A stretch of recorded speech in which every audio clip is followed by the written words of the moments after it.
Professor Yunus ভালো লোক ছিলেন, পৃথিবী বিখ্যাত লোক, কিন্তু তাদের পক্ষে দেশের মানুষের সমস্যা সমাধান করা সম্ভব নয়।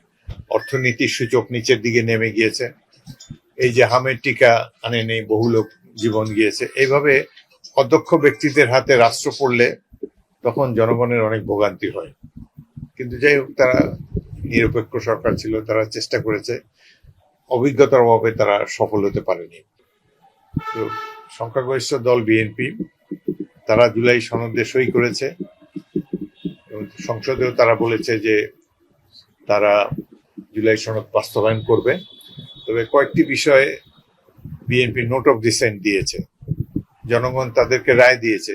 সুতরাং ওই জুলাই সনদেও লেখা আছে যে রাজনৈতিক দল যারা নোট অফ ডিসেন্ট দিয়েছে তারা যদি জনগণের ম্যান্ডেট পায় তাহলে নোট অফ ডিসেন্টকে তারা কার্যকর করতে পারবে। তো মূলত আমি দেখতে পাই যে বিরোধী দল এবং সরকারি দল তার মধ্যে খুব বেশি মতভেদ নেই। অল্প কিছুটা আছে, রাজনৈতিক কুটচাল কিছু আছে, অন্যকে ডাউন করার একটা চেষ্টা আছে। কিন্তু আমার মনে হয় যে বিরোধী দল এবং সরকারি দল মিলে একটা সমঝোতায় উপনীত হতে পারবে, যাতে করে জুলাই সনদের মূল থিমটা বাস্তবায়ন হবে।